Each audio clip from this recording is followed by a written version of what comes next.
one of my criteria, which was hidden to me, like I realized in the last call, is just feeling. I feel good to be with the person. I feel good about myself to be with the person. So it's a weird criteria. It's not about the other person. It's a criteria about how I feel. And Yeah. I think that's the first time I've had a criteria about a relationship, about, like I'm thinking about myself. Like, Yeah. of course, I'm thinking about myself and I'm putting criteria on the other person. But it's like, how do I want to feel in a relationship? And this is how I want to feel. It's just like it's flowing, it's open, it's so beautiful. That's actually exactly what I do with my clients also, because when we work with my clients on, okay, so how do you, what it is that you want, like we spoke the other time, what's the ideal partner, what's the ideal relationship, but most importantly, and that's exactly what most people don't ever think about, how do you want to feel Hmm. with and around this person, Yeah. with and around this person, and even when the person isn't there with you, but how do you want to feel in Hmm. relation to that person or those people? And it's something that most people are like, oh, I need to think about that, like, duh. Yeah. Yeah. You know what is the difference? If you remember in the third episode, there was one section where you said, we need to ask the question like, uh, what do I want? Hmm. And like I just elaborated that a bit, like what do I want from my mind, my body, and my heart and my soul. Hmm. But I feel like asking that question got answered to me as a feeling for the first time on Monday. It was not a thought. Again, like you were asking me this question of how do you know what you want? And I Hmm. told you I just feel. And that is what happened on Monday. I was like, I just felt like this I don't even know how to put a word on it, but this, this what I feel is what I want to feel in a relation. Mm. That's it. Like I don't need to put a word on it.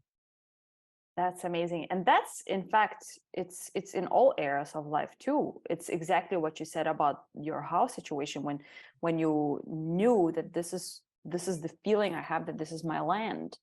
Or Hmm. this is exactly what happened when I was standing on the edge of a cliff and I was like, I'm going to live here one day. It wasn't a thought, it wasn't a mental thing. It was a knowingness, a Yeah. feeling that was so deep. Like it's not just like a Yeah. surface type of feeling. It's like it just comes from the deepest of the deepest, somewhere like in the bottom of the ocean, suddenly comes to the surface, and it's like, I know. Yeah.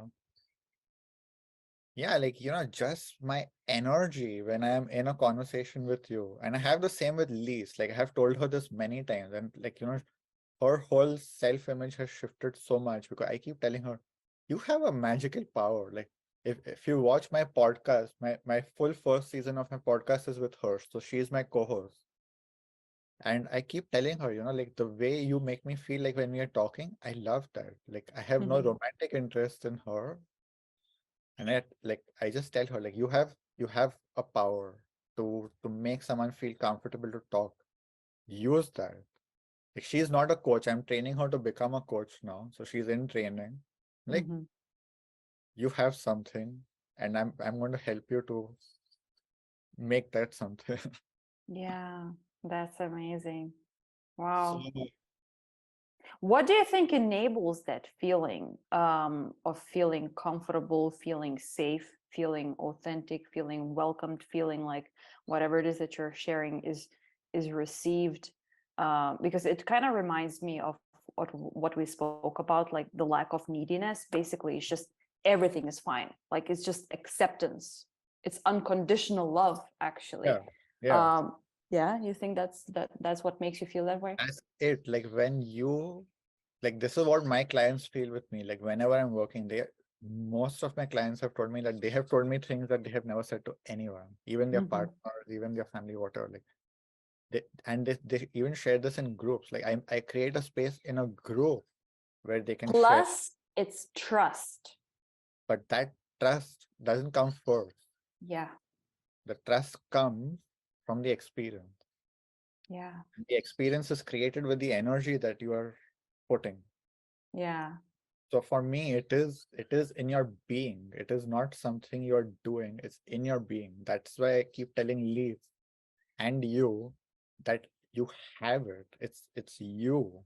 It's not something you are doing. It's just you. It's your Okay, energy. I'm gonna tell you something that Carla also said exactly the same, but in a different context.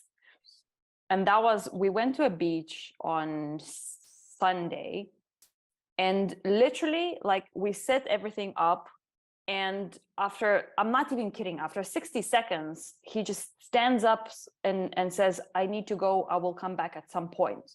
And I was like, okay. And then he just rushes off, and I have no idea, I have no context, what's going on, why are you walking away, where you're going. And then I thought, you know what, maybe he just needs some space, because it's been a few days that he was visiting me, and there was a lot of, interaction, a lot of, like, basically he never really had the time for himself. And then I Uh-huh. thought, okay, fine. And then I'm waiting for an hour, and then I'm waiting for 1.5 hours, and I'm looking at the watch, and I'm like, okay, I mean, I'm enjoying my time, it's the beach, it's beautiful, sun is shining, and Uh-huh. sunbathing and everything. And then at some point I thought, you know what, maybe I will just pack my stuff and I will go to the car to see, like, maybe he's somewhere there.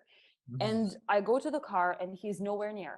And I thought, what the hell is going on? Like, where the hell is he? And there are a few more cars, like maybe there are 20, 30 cars or something, and a few vans.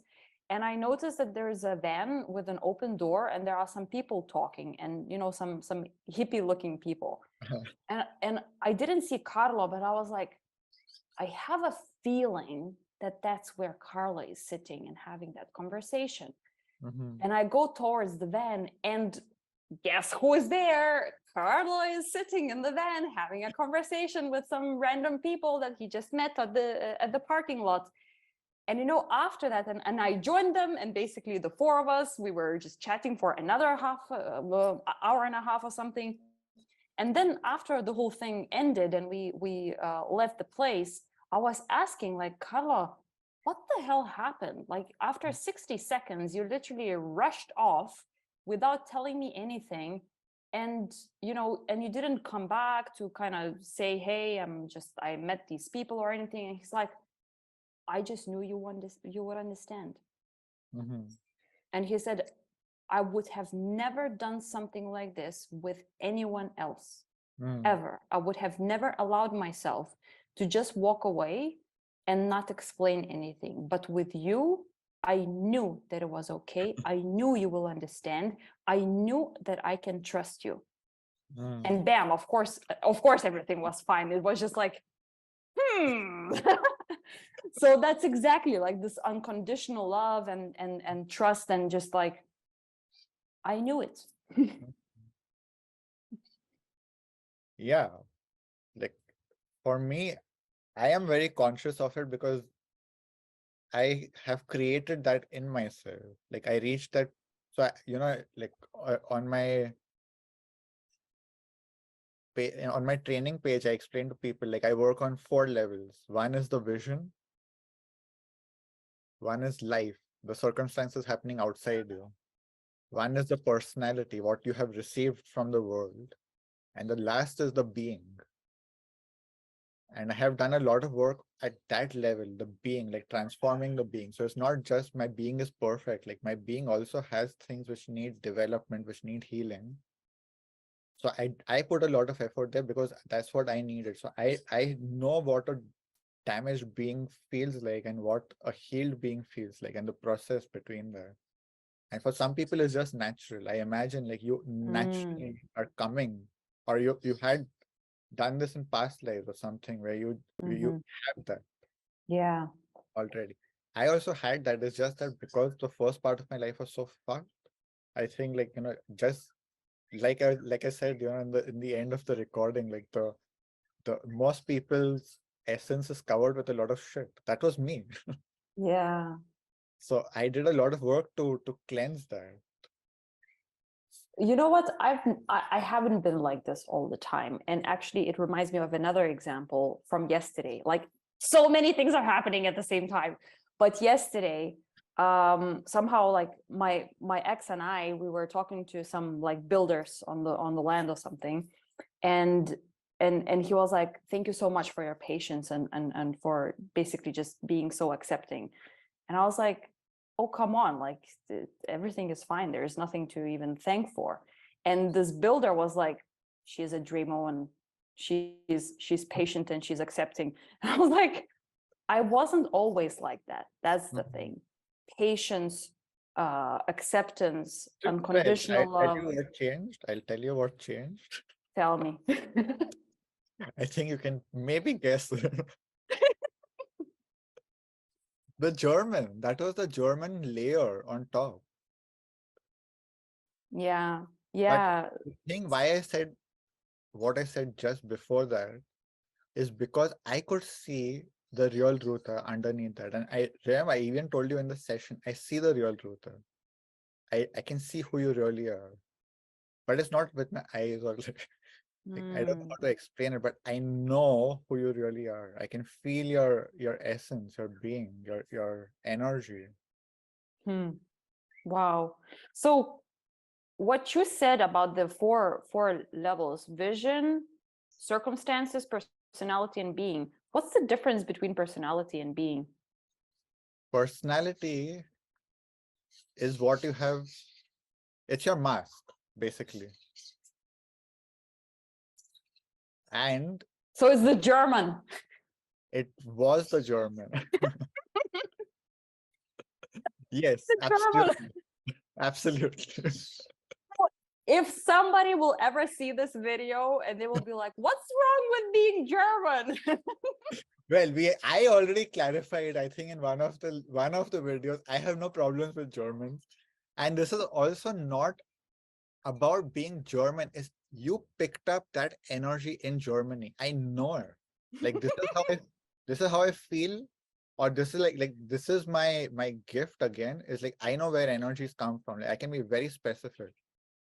Like the moment What about my Lithuanian energy? I don't know. Because maybe I picked it up back there. The origin is Germany. Could be you picked it up in Lithuania, but that layer of the mask, and there are many layers, that layer of the mask was from Germany.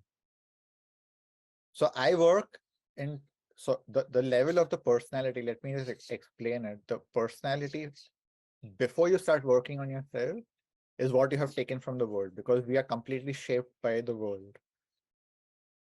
Eventually, you have to start shaping it yourself. So I work on helping people to have a mask that they have created. So Tio is my mask. One more thing I was laughing about is you don't even know my birth name. Like you just know this name that I have invented for myself. I know, and I asked you, tell me your You name, did? and you were like, Tio. I did once ask you what. Well, I didn't ask what's your real name, but I asked what's your name, and you said Tio, and I thought, and then you explained what it meant and everything, and then I was like, okay, well, if that's fine. Well, would you like to ask me again? Another time, another time. Now it's more about the No, four. please, please. I have a lovely response to that. Okay, what's your real name? What is real? Well, actually, that's the thing, that it's a given name anyway. So that real Exactly. name is just the given name somebody came up with. Yeah. It's not real. It's just given. Like people keep Yeah. asking the question, "What's your real name?" Like when I tell It's them, not "Hi, real. Yeah. nice to meet you. My name is Tio. Yeah. What's your real name? What is real?" People don't Yeah. know what Well, real is. that's a good point. And yet, for example, in my case, Ruta is a very meaningful name, even though it's a given name. But for example, in Spanish, it means path or route, like basically, like, and then I'm like, oh, that makes so much sense. Or in some other languages, it means root.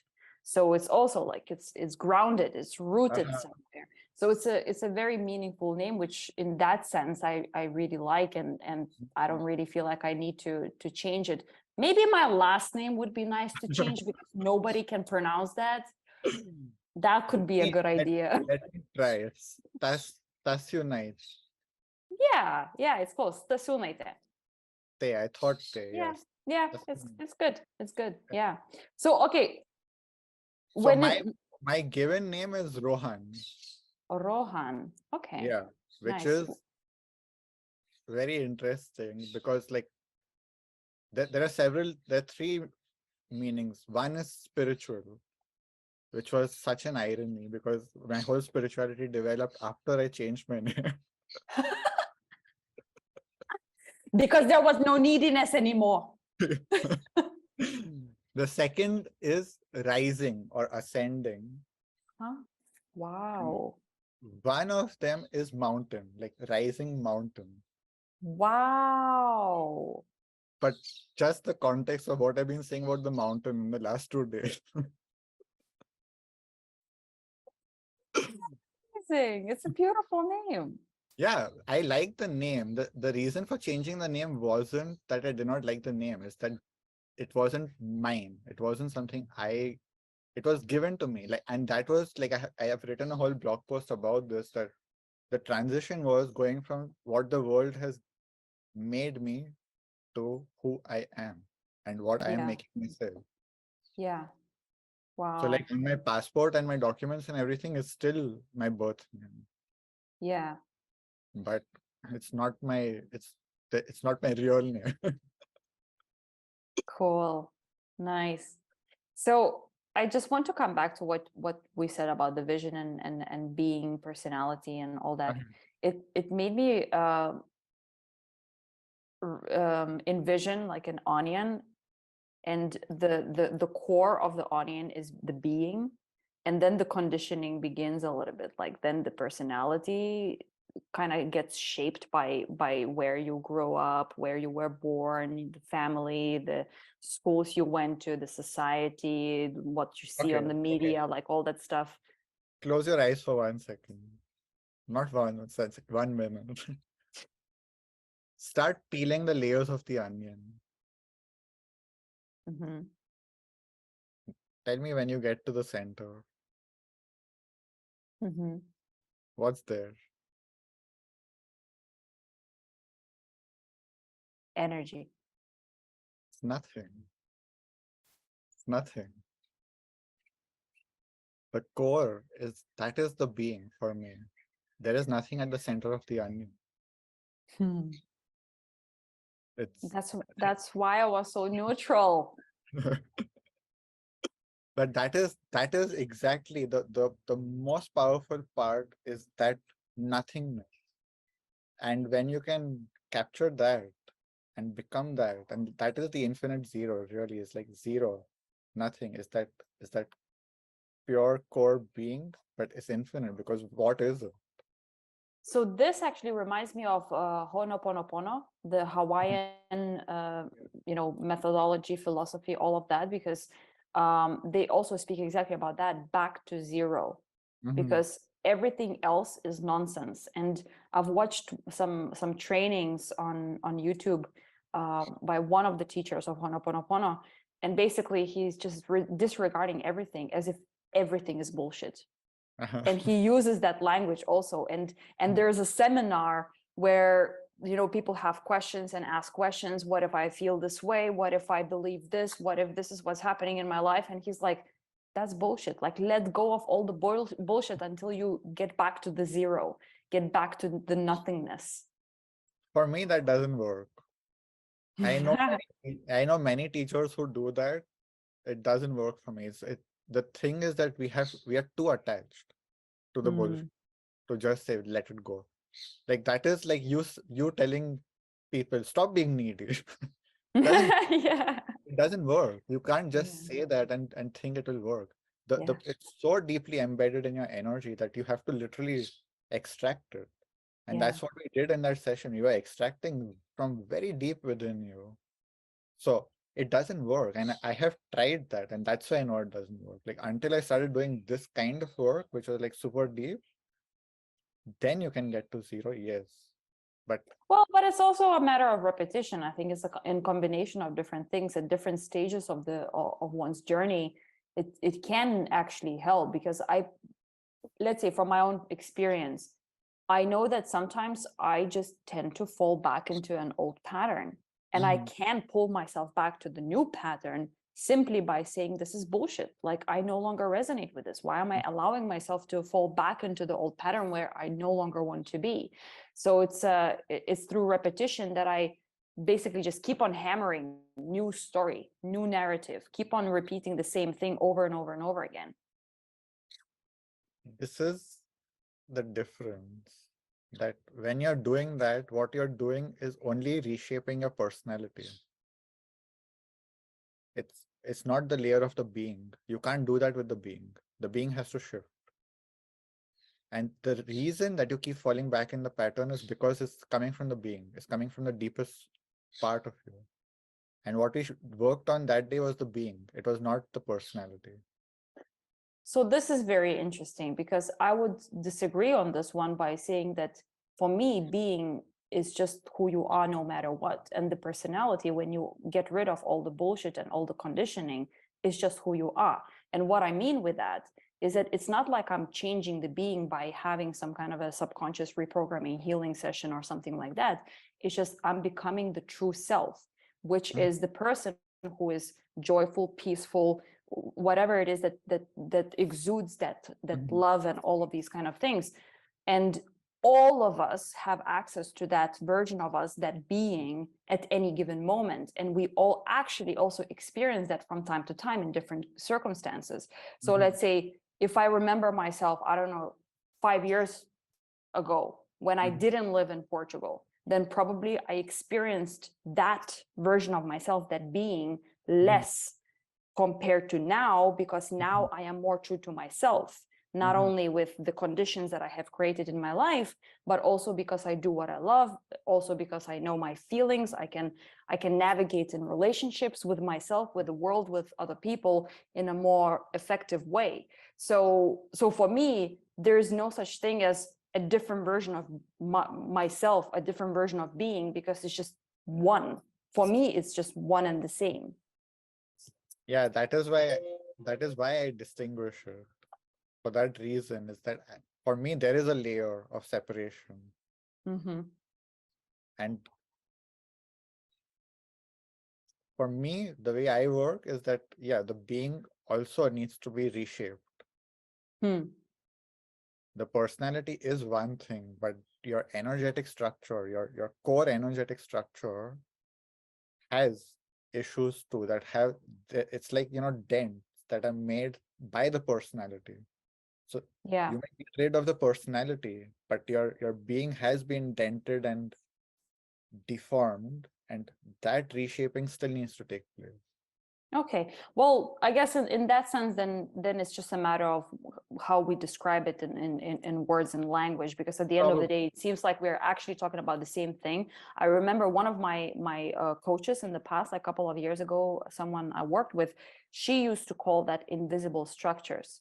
And she used to say, let's say if we talk about the core, and then we are the being, let's say, the clean, the back to zero type of being, which is pure self, the joyful, peaceful, happy, loving version of you. And then everything that makes it kind of a little bit distorted is the invisible structures, somehow reshaping it into a being that's not fully it yet. But then still, if you reshape those invisible structures into something that actually fits well, then you reconnect with the being, with the version of yourself that is the authentic self, basically the raw self, the pure self. Yeah, this is my distinction, is that the authentic self is not perfect. That the authentic self may have holes, may be dented, may have missing parts. And once you get rid of the invisible structures to heal, so you got rid of the program, but there is still something that the impact of the program, something there. So Yeah, I think it's a bit in It's the I think it's the same thing we are talking about. We just yeah, use different languages, and at the end of the day, it's language is also such a limiting yeah, thing. At the end of the day, exactly. it's we are talking about some things that sometimes it's Yeah. even hard to put into words anyhow. So but anyway, so coming back to that onion thing, so it's the core, kind of the being in my eyes, and then the personality, and then the circumstances that we basically create through the personality and all the conditioning. And then where do you think vision comes in? Because vision, like we spoke in some of the previous episodes also, that vision can come from the right place, from from the being place, or it can come from the personality or circumstances place. And then it's like, okay, so which one do we do? So that's how I envision the whole Yeah, thing, that it's yeah. really seen as That's an onion. that's part of like, that's why I combine these four, is that helping people to clarify their vision. It's like, where is it coming from? Yeah, Yeah. cool. Hmm. Yes. By the way, why were all those birds and the cock and everybody is so excited before this recording? Because there was a lot of bird noise. Because Miss Hottie was about to appear on the screen.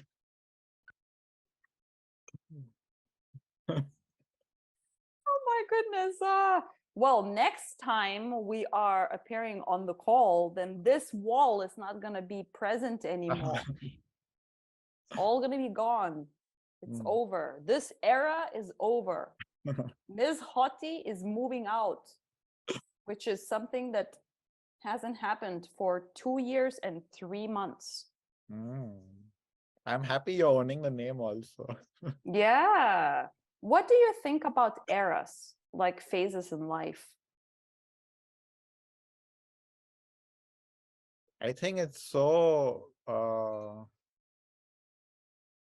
much like cycles within cycles within cycles. This is very well explained in Hinduism, is that there are multiple levels of cycles. Like, it's even in like one of the systems in which I teach is called the fourth way of consciousness. In that, it's like you have like a single day is a cycle, and then a week is a cycle, a month is a cycle. Well, forget a month. A month is a very arbitrary construct, but if you take the lunar month, is a cycle, the solar cycle is there.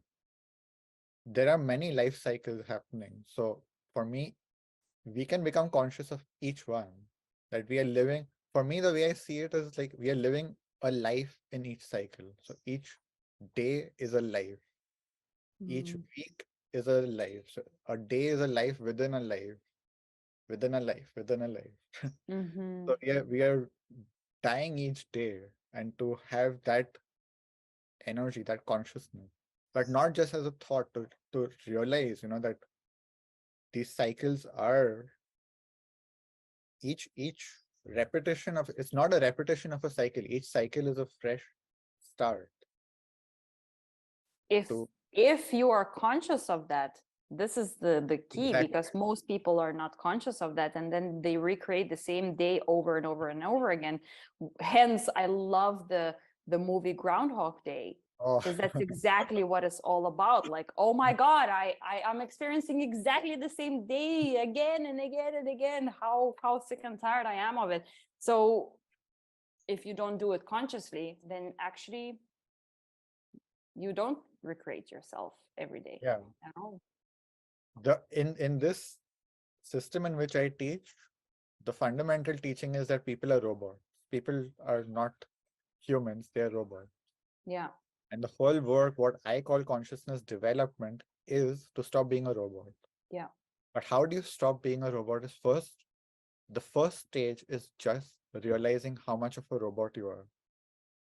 Because if you cannot accept that, you will not have the motivation to change. Our language tells us that we are alive, that we are people, that we are humans, that we have consciousness, that we have free will. It's all bullshit. If people can realize that none of that Who is said that your name is Ron, right? if people realize that none of that is true, Yeah. only then the work starts. And of course, that realization happens in layers and layers. Like first you realize, fuck yeah, I am a robot. But like 5 years later, you realize I'm still a robot. Mm-hmm. But the level of my robotic as nature is much more intense than I ever realized before. Like you don't realize how robotic you are until you have really done a lot of work on yourself. After doing a lot of work on yourself, you realize how much of a robot I am even today. Mm-hmm. Because a very good example is this. Have you had an experience of a very heightened state of consciousness, like being in an accident or being in something where everything slows down and you remember everything? Like you're in, you're fully in the moment and everything is alive and you're seeing everything. Like, and even when you go back to that moment years later, it's there, it's crystal clear. Have you had an experience like that? To some extent, but I wouldn't say that it was. Yeah, I have a few memories similar to this, but I wouldn't say that I remember every single detail. Mhm. So that is when you have that kind of experience, usually only happens in accident. But for normal people, it only happens in accident. Mm-hmm. But that is the kind of consciousness that we can create for every moment.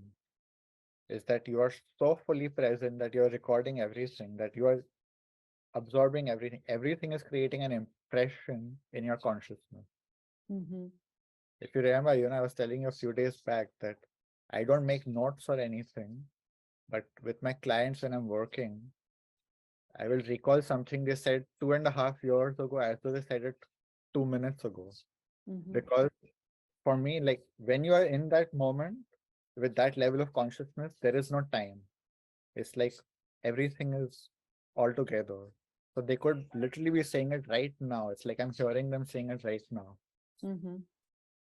But to develop that level of consciousness, you have to break a lot of programming, which keeps us as a robot because the programming keeps putting us back to sleep. We keep going automatic mode, autopilot.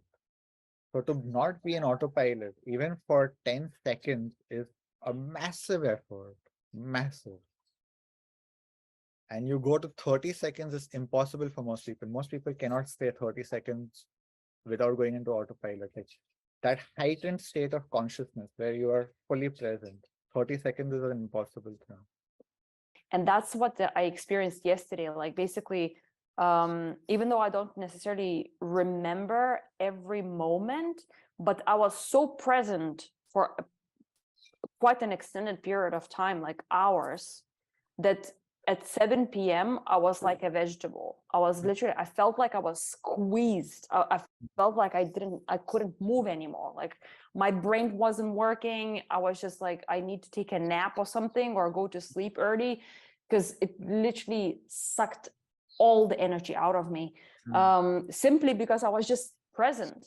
And that's the thing, that most people can't do it. And I think the challenge for a lot of people is that because it requires so much effort and energy and attention, people are just busy with other things and responsibilities, and like kids and work and this and that and everything that they have on their plate.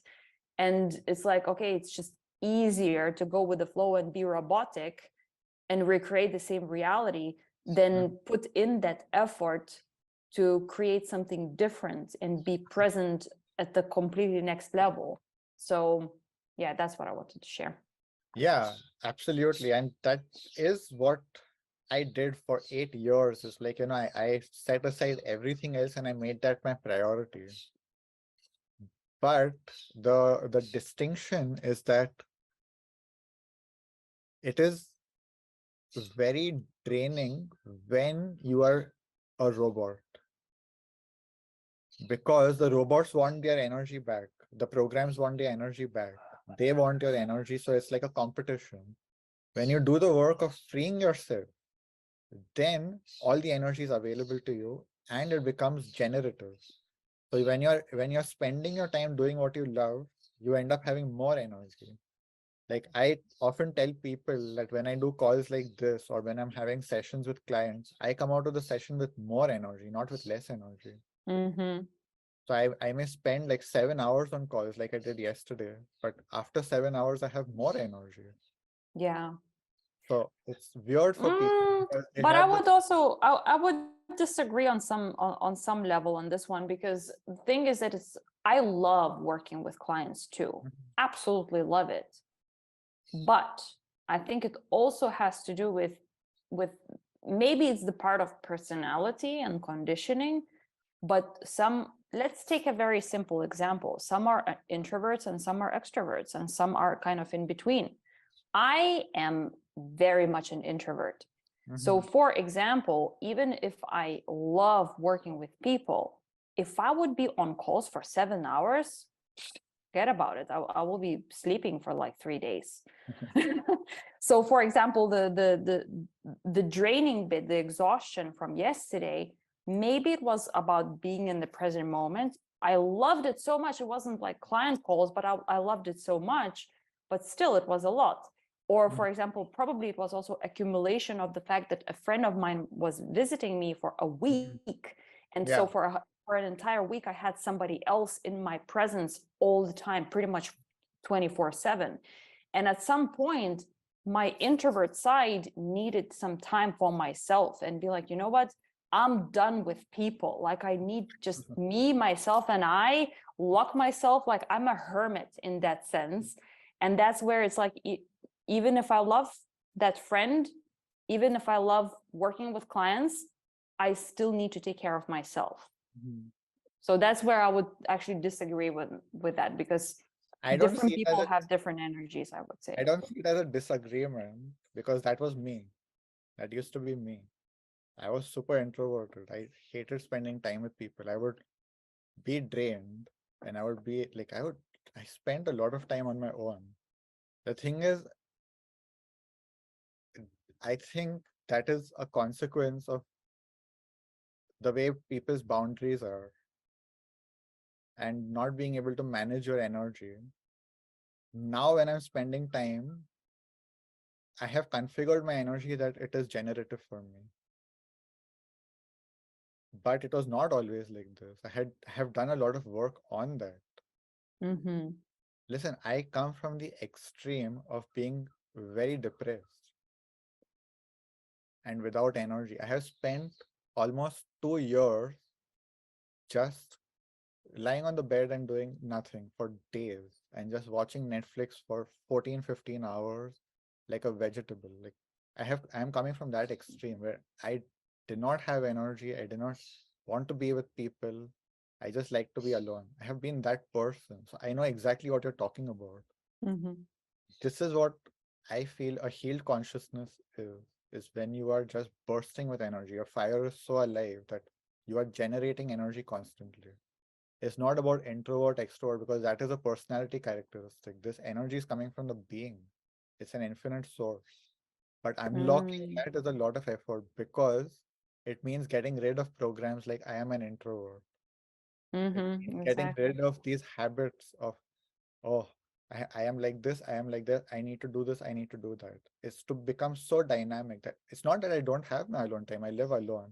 I do my own things still. But when I need energy, it's available at high. Okay, Ruti, you need to do some homework. This is, but this is very interesting because the thing is, a lot of people create these kinds of beliefs. I am an introvert. I need to spend most of my time alone. I am an introvert. I am not someone who, listen, up until a few days back, even just a few days back, I used to be someone who was super shy. I was not a bold, courageous person who will just go and say things to people. You know what I'm talking about. You know what I'm. It was the first time in my life I did something like that. Okay. I never did that before. I was super introverted. I would not be talking to people, expressing myself. So I know what that is like. Mm-hmm. But this is the programming. These are coming from trauma. Yeah, totally. Okay, I'm definitely going to have that on my to-do list to work on this one. So, you said something very interesting about the whole depression and everything, because I think whoever is going to watch this episode, a lot of people have been there. Mm-hmm. Maybe more, maybe less. I never really, like, I've been in a dark place, but I never called it depression. I never put a label of what it was. I never said, oh, I have anxiety disorder or I'm depressed. Like, I never really liked those kind of labels. And I didn't ever seek, for like professional clinical support and stuff like that. Um, but I do believe that a huge amount of people struggle in these ways. So when you when you were experiencing that, when you were in that place for 2 years, like you said, right? What changed that you finally gave yourself permission to be like, you know what? There is a different way. There is a better way, and I Mm-hmm. could get out of it. Obviously, it's a multitude of things, and just today morning I was reflecting on this exactly. I don't know why, but like Wow. if at that stage of my life I had gone for a clinical diagnosis, I would end up in a mental hospital for sure. Like they would diagnose me with bipolar, with narcissism, borderline, everything. Like I had taken those tests also at that time, and I think I came up with like 7 or 8 personality disorders. I was like, great. I Oh aced my god. the first time in my life I have aced some tests. But I did not uh, go into mainstream because I knew that they will not understand or they will have their version. And I did not. The thing is that the mainstream is helping people to fit into the mainstream. And I never wanted to fit into the mainstream. The therapists of today are just trying to get you good enough to fit into the box and just be a good slave, a good robot. And I don't want that. With some labels: anxiety Yeah, disorder, depression, bipolar. yeah. And then they will give you techniques and pills to manage all of that and cope with all of that, but there is no real healing. What I did, the way I saw it, those 2 years were very important for me to actually do that. And luckily enough, I had the resources to do that. And people do it in their own way. And the reason I said it was good for me is because that gave me the space to stop being in that obligation or that compulsion of doing what people expect me to do. 2 years just watching Netflix, lying on the bed, and like in between that, working in the retreats, which I love doing. But doing that for 2 years is not acceptable by anyone in society. So I was just like, I stopped giving a fuck what people think about me, what people expect of me. I'm just not going to enter there. And if I feel like lying on the bed for 14 hours today and watching Westworld, I would do that.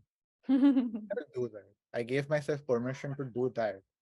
At the end of 2.5, 3 years, I don't even remember exactly how much time it was, but like in some moment, I started feeling like now I want to see what I want. I started like, and it just started naturally arising from me is because, like that energy was clearing out of like the heaviness of all the expectations and all the desires of other people. Like because I was just resisting and it just like, was dissipating. And suddenly like something started emerging from inside. What do I like? What do I want? What do I want my energy for? One of the questions I ask people is, what are you living for?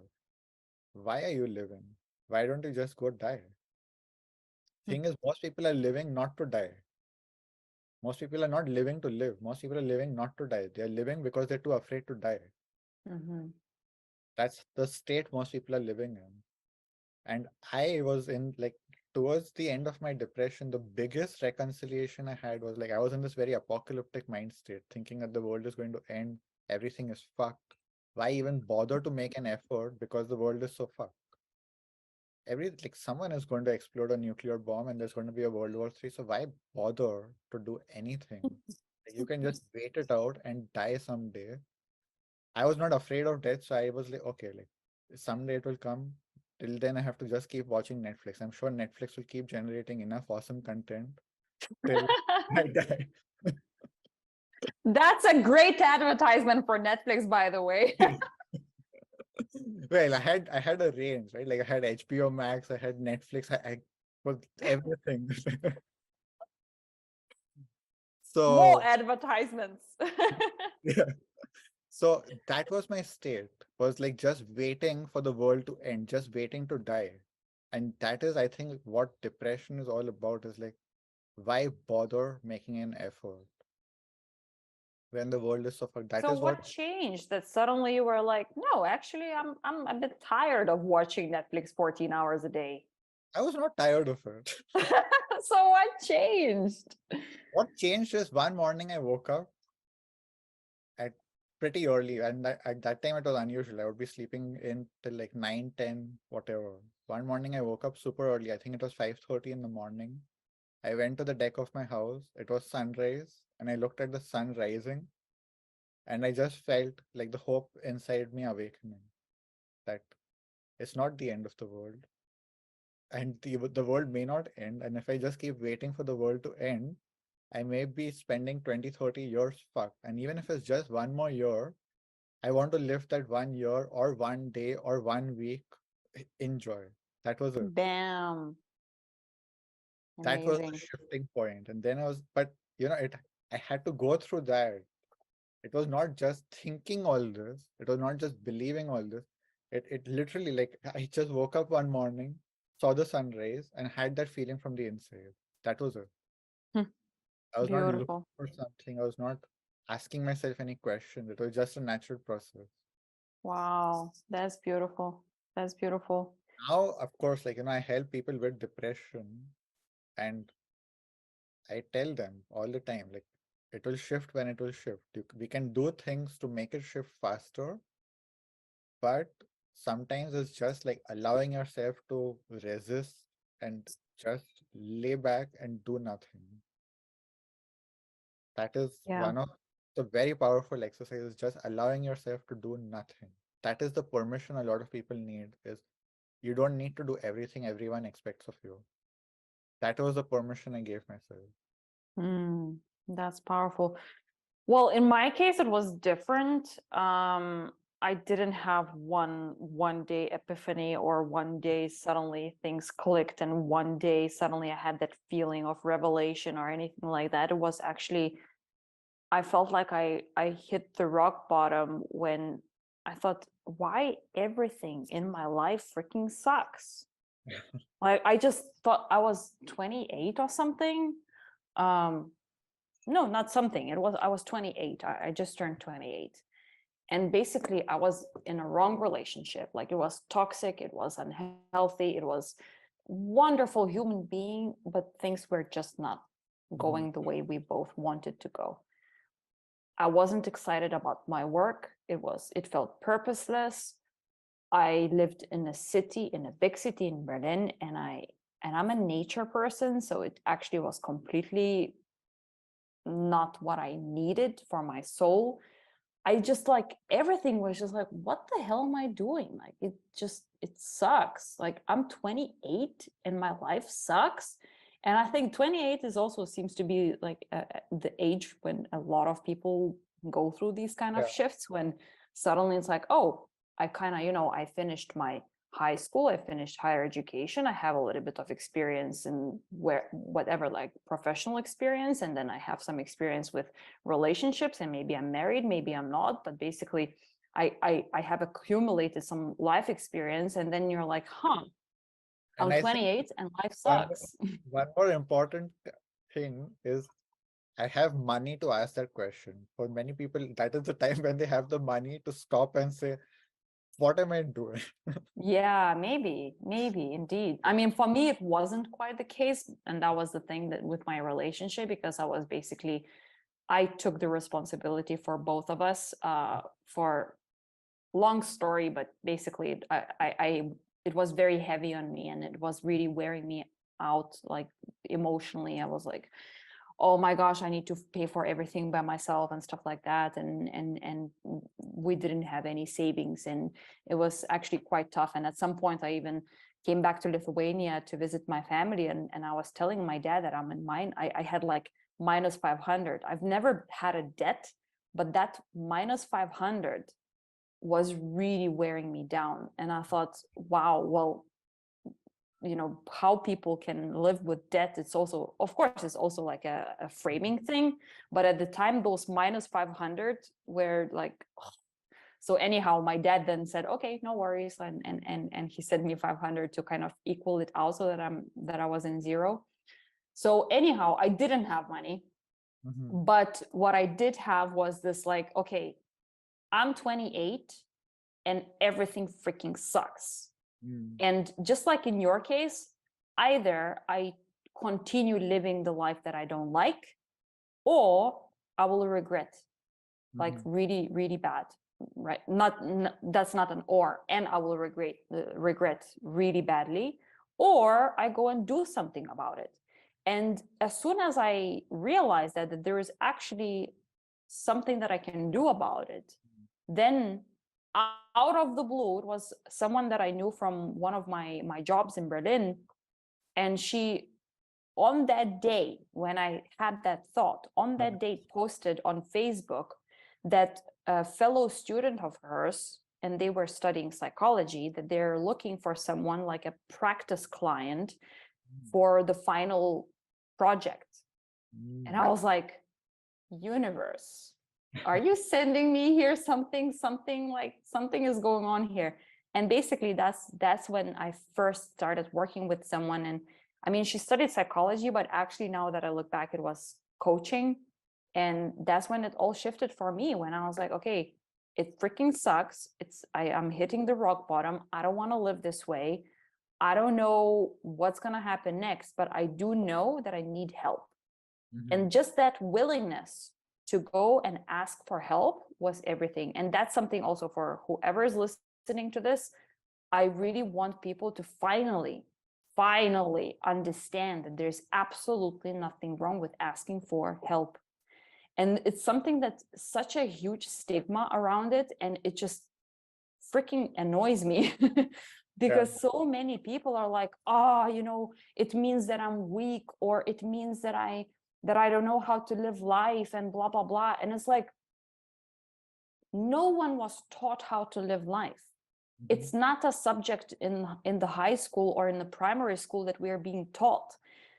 Very, very, very rarely parents know how to educate their kids how to live life.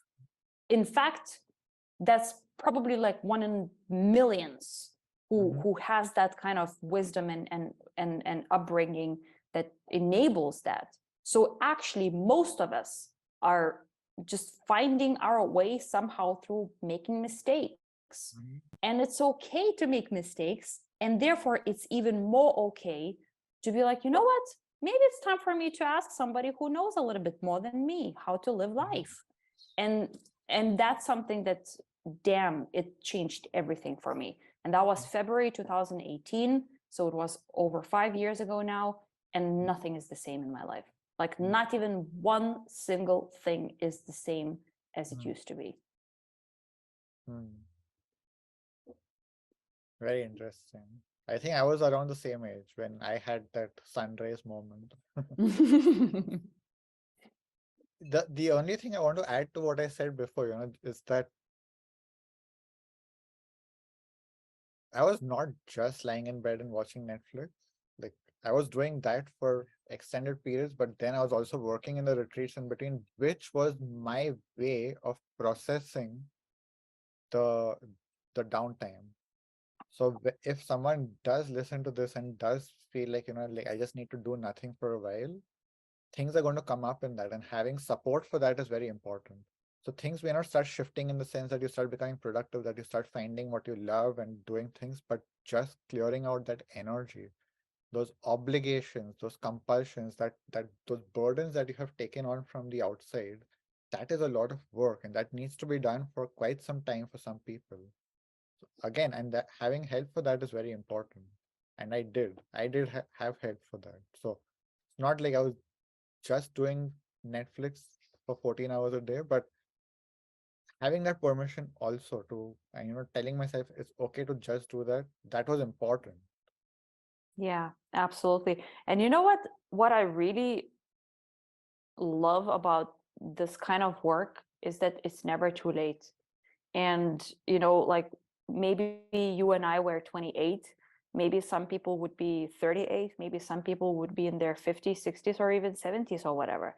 And like, even someone, I had a conversation about the type of clients that I work with, and most of them nowadays are in their 50s, 60s even, so kind of in the range between, I would say, 45 and 65, something like that.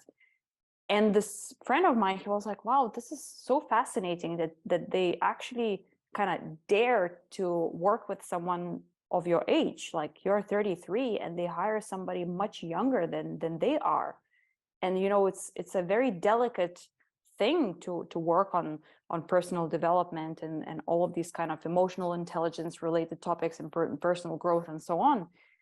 And he asked, what do you think is the one thing that kind of unites all of those people, Mhm. unites all of those clients, unites all of those people who dare to go after their dreams, no matter the age, no matter the age difference between a client and a coach type of situation.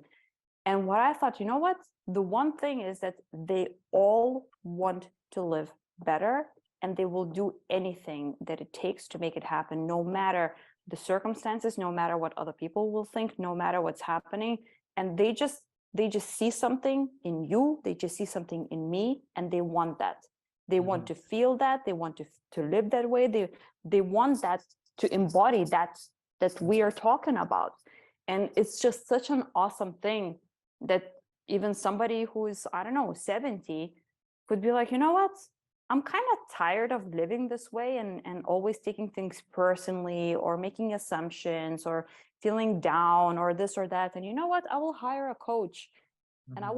will, work on these topics so that I can improve the quality of my life for the rest of my life. As long as I live, maybe I will live 5 more years, maybe 10, maybe 20, maybe 50. It doesn't matter. Mhm. This was exactly what I went through when I saw the sunrise. It doesn't matter if the world ends tomorrow, a year from now, or 40 years from now. I want to live whatever is left, enjoy. That Yeah, so that's why for me age is irrelevant. You could be dying tomorrow, it doesn't matter. Having that yeah, once, even a second of joy, it's worth it. exactly. But Absolutely. the thing is that the reason a lot of people are not doing it is, that is that program of why make an effort when the world is so fucked. And what I would add is that you can reach a state where it doesn't matter what is happening in the world, you can still be happy. This is very challenging for people. I wrote an article recently called The Gates of Greatness Are Now Open. And one of the things I mentioned in that is the happiness guilt or the greatness guilt is that people feel guilty for feeling happy when everything is fucked. And you can overcome that, you can heal that, you can be happy, you can feel great, you can be great, even if the world is fucked. You don't have to Yeah, suffer because everyone is suffering. But yeah. that again is, like that big obligation, that big burden of like, well, I have to do what people expect of me. People expect me to be sad just because everyone is sad. No, fuck that. Fuck that. Hence, I will show there's a book called Man's Search for Meaning by Viktor Frankl. Uh-huh. It's the on the very top, that's the little book, and it's one of my favorite books of all time. Of maybe you've read it also, but basically, uh, it's a book written by an Auschwitz concentration camp survivor who basically spent maybe 10 years there or something, like a very long time. And he basically survived because he had a purpose and because he wanted to make the most out of his experience. And what he's explaining in the book is that because he wanted two things, he had a purpose. One of them was to see his wife again, and the second was to finish his work, because he was a psychotherapist and he wanted to publish some of his work related to all this purpose related stuff.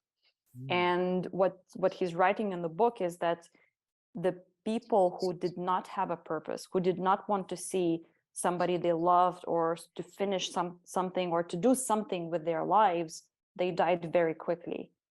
But he survived because he had a purpose behind.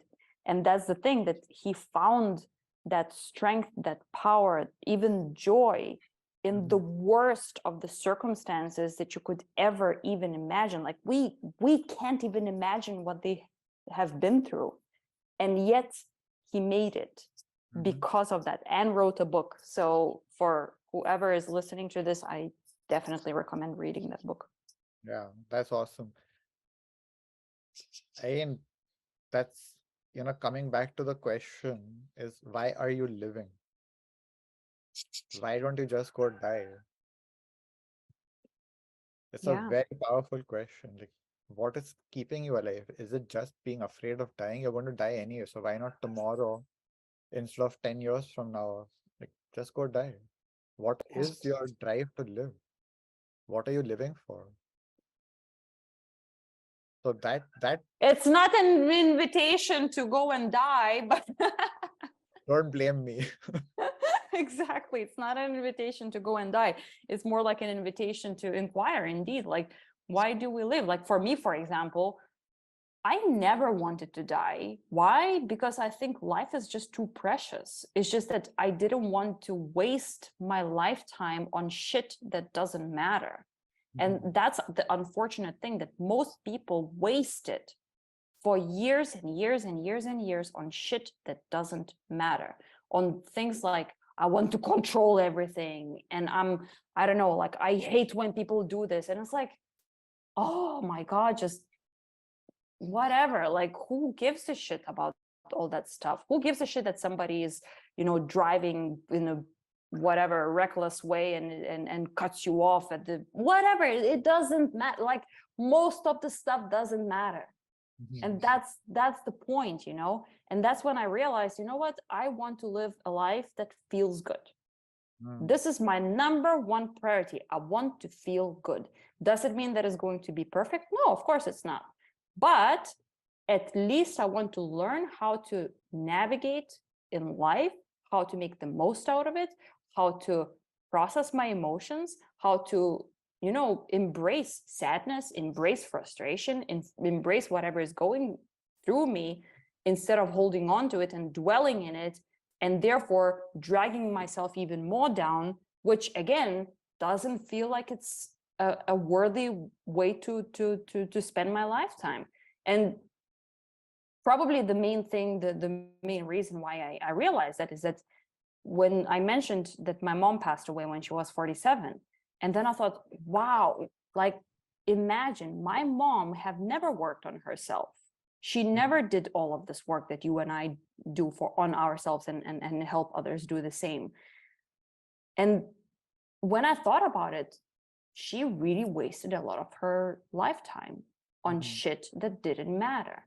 And when she died, I had a huge epiphany. I was like, I am not going to allow myself to waste my lifetime on shit that doesn't matter ever again.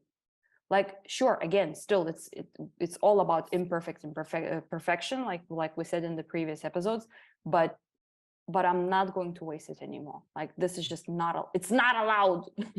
It's verboten.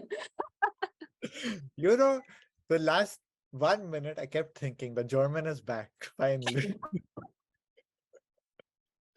Here we go, verboten. For people who don't get the reference, doesn't matter. It But doesn't matter. I will challenge that or differ that, because again, coming from the depression mindset, one of the key things is the nihilism and this idea that nothing matters. You also keep saying nothing matters. That starts getting twisted and abused in depression. Is that if nothing matters, why not just waste my life watching Netflix? Why find a purpose? Because there is no real purpose. I am just inventing a purpose. So why do it? Why not just go die? Why not just be depressed? And why not just keep waiting for something to change magically or for the world to end? Like, why do any effort if nothing matters? This is the state that a lot of people are living in. And I know that, like, from deep within what that feels like, because really in that you cannot see the preciousness of life. You don't think in terms of wasting anything because nothing matters. So what does it matter if I waste my time? So I feel like your approach works for a certain type of people, and for a different type of people needs a very different approach. And that is the beauty of having so many different types of coaches, is that each one has become a Either it's a German one or it's an Indian one. exactly right. Like it's having those different perspectives, having those different life experiences that will resonate for different people and work for different people. That's the beauty of it. And I know that your approach is needed for some people. Like, some people can't have this Brazilian Indian approach of just wasting time. They need someone who will tell them, you can't waste time, wake up. And there are some people who you can tell them, wake up, wake up, wake up, and they'll just go more into the depression, they'll go more into the wasting, and they need something completely different. They need Yeah, someone to tell them it's okay to waste time. yeah. The thing is, they have, what they are doing is rebelling against the world. They're rebelling against their parents. They're rebelling against the father who told them you have to earn money and you have to be successful. They're rebelling against the mother who is putting all that pressure on them, comparing them to other children. The moment someone gives you permission to waste time, suddenly you have nothing to rebel against. And that just breaks the person. Like, Mm, no, no, don't take that away from me. I need to rebel against something. Don't tell me it's okay to waste time. mm. That is a very powerful shift, because that whole ego, unconscious ego that is fighting the world, suddenly is told the fight is over. Doesn't matter. Do what you want. Yeah. And Well, but it can also at the same time be seen as a rebellious act to be like, you know what? You have everybody have any expectations? You know what? I'll rebel by watching Netflix for 14 hours a day. that's That's also exactly a what I mean. rebellious act. No, that's exactly what I mean. That Yeah. is the rebellion. But then the moment someone tells them it's okay to do that, then the desire to watch Netflix drops off. Yeah. Then suddenly you're like, fuck. Now I'm depressed that I can't be depressed. No, now I'm depressed and it's okay to be depressed. Yes. Huh. Well, I can't be Hmm. depressed for the same reason. This fucker, this asshole took away my reason to be depressed. Yeah, exactly. Oh my God. I mean, we're laughing about the whole thing, but there's actually nothing to necessarily laugh about. I You mean, know, it like is. depression is a real Yeah, thing and it's a dark place and it's really yeah. it's sad when people do experience that. It's just that there are so many ways and to get out of it. And there are so many also success stories of people not only that they went to a doctor, but they actually got out of it by themselves Mhm. by supporting themselves in one way or another, whether that's allowing themselves to be not doing much or whether that's hiring somebody like Ruta who is going to kick their butt and then be like, get out of the bed now type of situation. But it's awesome to know that there are a lot of people who have been in that place, Mhm. but they got out of it and then they found a way to live a better life, a happier life, a more harmonious life, a more purposeful life. a life that actually makes sense to them. It's and that's what, to me, makes also a world a better place, when people find themselves again, instead of just living in that misery. And there's just too much misery out there already, and let's make the world a better place. Hmm. What does it matter? I mean, that's actually, honestly, sometimes when I struggle with something, I just look at my sweet kitty Pumsi and I'm like, I wish I was a cat.